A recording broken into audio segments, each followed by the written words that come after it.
So is it fair to ask if the chaos we are seeing in the Windy City could become part of the president's legacy? David Wohl is a Trump supporter and attorney. Jessica Tarlov is a Democratic pollster. I think we can all agree that what we saw happen in Chicago this weekend is horrible. Yeah. It's horrible for the city. It's horrible for the country.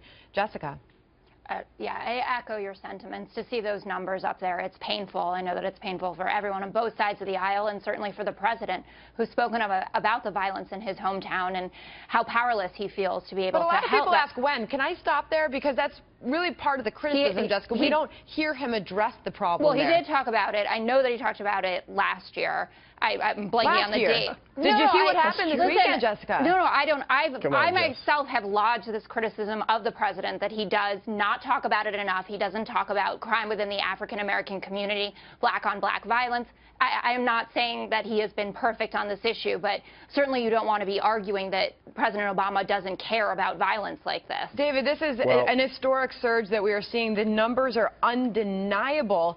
And to look at the holiday weekend and see these two girls, ages 13 and 14, you know, I'm originally a Chicagoan and grew up in Chicago. You're talking about the south side of Chicago, these two girls. Yeah, you know, and since Mr. Obama's former chief of staff took over as mayor of Chicago 5 years ago, violent crime, the murder rate have both spiraled out of control. And the shocking thing to me, as you pointed out, Sandra, is that all we hear from the White House are crickets chirping. I mean, I have not heard Mr. Obama speak one word about this issue. Hold on, Jessica, hold on.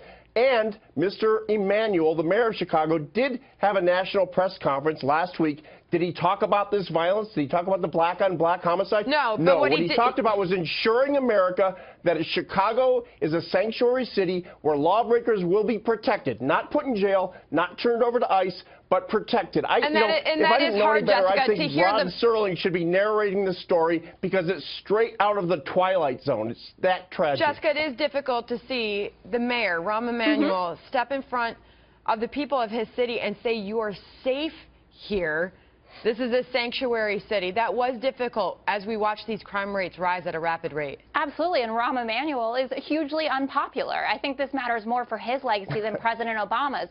If you want to blame Obama about Chicago, then let's give him credit for New York City. We're looking for the problem to be highlighted. The way that it's phrased and the way that many conservatives, and I'm not saying you, Sandra, discuss this, they do blame him for this. They say, you know, all your strict gun laws, you want more background checks. Look what's happening. See, he just said it. He should be blamed. And on top of it, there's data from 2016 that over 60% of the guns that were used in crime in Chicago came from out of state, 20% from Indiana. Number one gun control, number one gun control city. All right, finish your point, Jessica. Number one crime city. 20% of these guns came from Indiana. The point to be made, though, right now is that the city does have, it is among the strictest gun control laws in this country, and yet it is seeing the quickest rise in gun violence. So how do you make sense of that, and how the police superintendent actually suggested today more gun laws? Yeah, well, I know that argument doesn't tend to work well. We heard from Donald Trump that he could fix this in a week. He said he met with top Chicago PD officials, and they said they could do it in a week. Then they said that they actually hadn't had a meeting with him at all. I think this all starts with education reform. We need to totally upend the system. Well, I got to get David back in here. Some will say it starts with talking about it. David? How about the fact that there's 25% unemployment rate in Chicago among black males? The incarceration rate in Chicago is 5 times that of whites. The social structure has fallen apart, and that is traceable to Mr. Obama's policies, and that's directly what Mr. Trump said he is going to address as one of his top priorities. Jobs, jobs, jobs. When people get jobs, they tend to turn away from crime and tend to have productive lives, take care of their families. That's what it's about. All right, good to get both of you on here. Jessica, good to see you, and David, thank you for coming on tonight.